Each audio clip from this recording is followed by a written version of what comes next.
नमस्कार, आप देख रहे हैं डॉक्टर साहिब, आपके साथ मैं हूं मुस्कान और आज मेरे साथ मौजूद है डॉक्टर अमिताभ बंका। दर्शकों, आपको बता दें कि बिहार के जाने-माने फेफड़ों से जुड़े विशेषज्ञ हैं। सर नमस्कार, बहुत-बहुत स्वागत है आपका। धन्यवाद, सर थैंक यू। बहुत से ऐसे पेशेंट आते हैं जिन्हें नाक से पानी आना या फिर बार-बार छींक आना, मतलब ये सारी चीज़ें कहीं न कहीं ईएनटी से जुड़ी चीज़ें हैं। लेकिन मैं आपसे जानना चाहूँगी कि ये सारी चीज़ें रेस्पिरेटरी से, फेफड़ों से भी जुड़ी हो सकती है या फिर कुछ इसका कोई कनेक्शन है?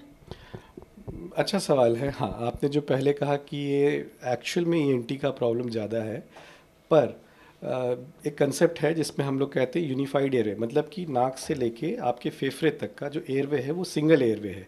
तो कहीं पे भी कोई बीमारी होती है तो उसका इफ़ेक्ट पूरे के पूरे एयरवे पे आता है।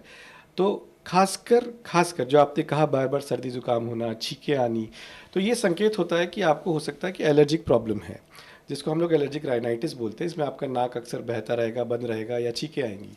साथ ही साथ इसमें एक जुड़ा होता है साइनसाइटिस। साइनस भी इधर ही है, आपका ऊपर मुंह के चेहरे के हिस्से में ही है। तो उसमें भी यही दिक्कत होती है कि बार बार आपको गले में बलगम गिरता रहेगा, भारीपन लगेगा, बुखार आएगा, आपका नाक टेढ़ा हो सकता है, उसके अंदर पॉलिप्स हो सकते हैं आपके नाक के अंदर, तो जिसकी वजह से ये दिक्कत होती है। और इन मरीजों को अगर सही टाइम पे अगर हमने इलाज नहीं किया तो अक्सर इसमें से 30% पेशेंट जो होते हैं, करीब 30 से 40% पेशेंट जो होते हैं, जो इवेंचुअली दमा या अस्थमा में लैंड अप करते हैं। क्योंकि जो ये बीमारी होती है यही एलर्जिक प्रॉब्लम ही होती है, जो बढ़ते बढ़ते आपके फेफड़े तक भी दिक्कत करने लग जाती है।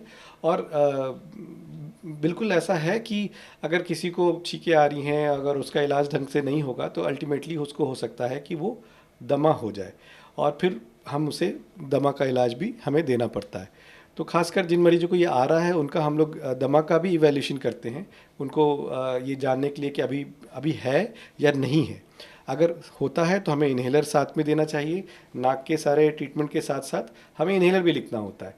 अगर अभी दमा नहीं है तो हमें ये ख्याल रखना चाहिए कि उसका इलाज जो है वो सही तरीके से, सही टाइम पे, प्रॉपर तरीके से होता रहे, ताकि वो आगे जाके दमा में तब्दील ना हो। और अगर साइनस और अस्थमा की अगर हम बात करें तो दोनों के जो लक्षण हैं वो कहीं न कहीं मैं आपसे जानना चाहूँगी सिमिलर है या फिर क्या कुछ अंतर है? कुछ ऐसा है कई बार लोग हैं जो कन्फ्यूज़ हो जाते हैं साइनस और अस्थमा में।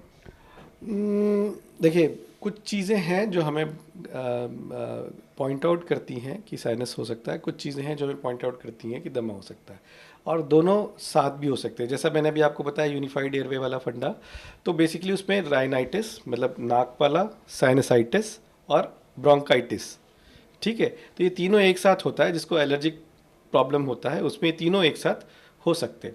साइनसाइटिस में अगर हम लोग बात करें तो अक्सर क्या होता है कि साइनस जो आपके होते हैं उसमें हवा होता है।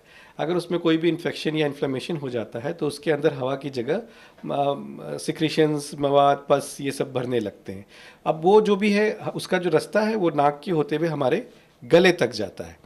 तो वो जो सिक्रीशंस जो भी होगा कि आप जब लेटेंगे या करेंगे तो वो सिक्रीशन जो है ग्रेविटी से आपके गले में जाएगा और आपको बार बार वहाँ पे तंग करेगा। इसको हम लोग पोस्ट नेज़ल ड्रिप बोलते हैं, कि जो नाक के नीचे वाले हिस्से में आपको बार बार लगेगा कि कुछ कुछ है, फंसा हुआ है, आप उसको साफ़ करने का मन करेगा।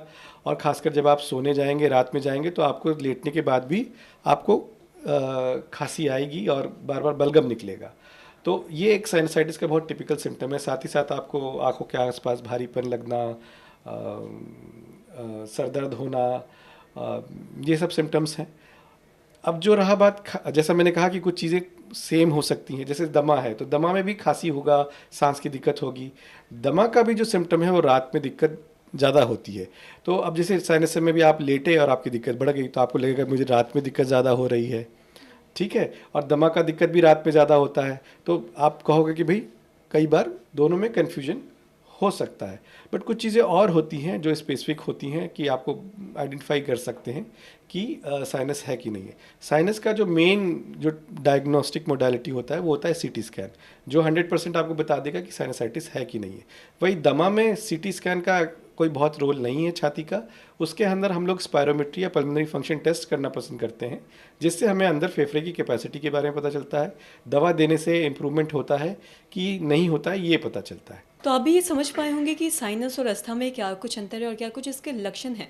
तो आशा करते हैं दर्शकों की जो तमाम जानकारी है आपके लिए लाभदायक रही हो। तो आज की इस वीडियो में इतना ही।